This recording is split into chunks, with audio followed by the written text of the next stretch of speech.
नमस्कार, मी डॉक्टर सुधीर अनंत काटे. खमंग सुवास.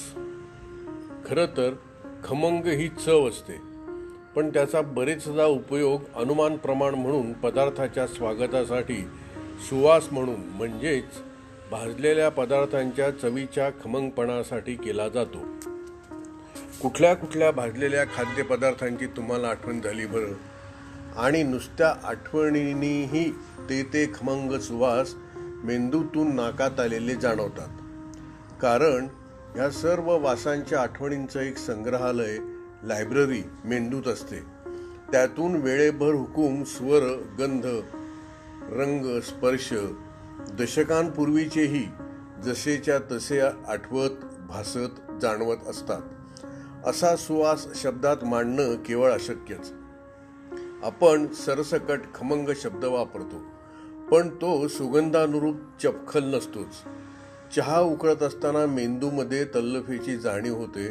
तो चहाचा सुगंध नाकातून मेंदूकडे पोहोचतो आणि मग पोहे, शिरा, खिचडी, उपीट यांचीही आठवण होते.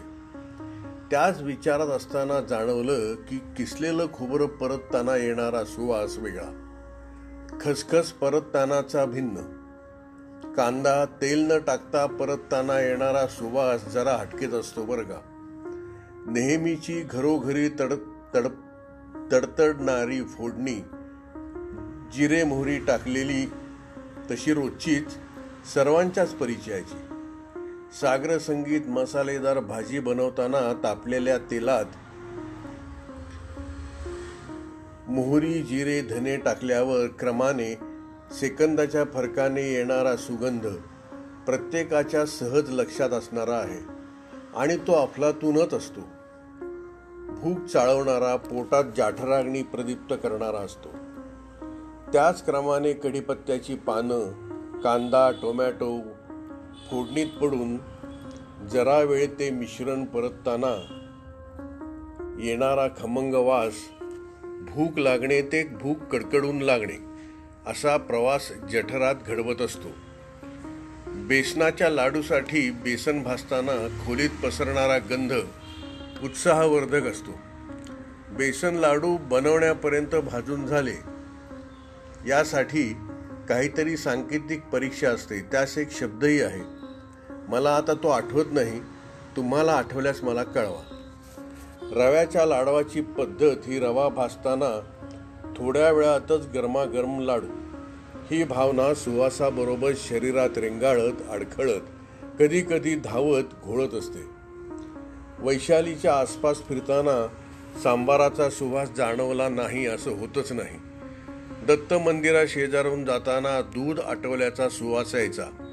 तेथे पेढे तयार करतात असं तेव्हा ऐकलं होतं. पुण्यातील प्रसिद्ध मिसळींच्या चवींची तर आहेच, पण नंबर लागेस्तोवर हैराण करणाऱ्या कटाच्या खमंग वासाची खासियत आहेच आहे.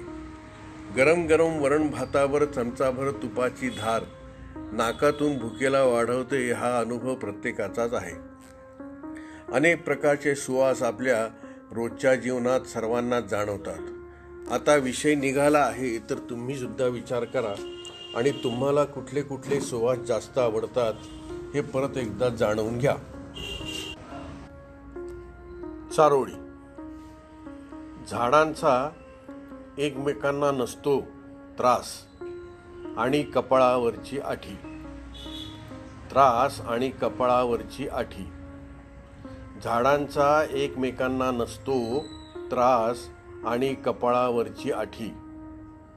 दूर गेलेल्या दिसतात फांद्या. दूर गेलेल्या दिसतात फांद्या, पण ते सारच सूर्यप्रकाशासाठी. पण ते सारच सूर्यप्रकाशासाठी.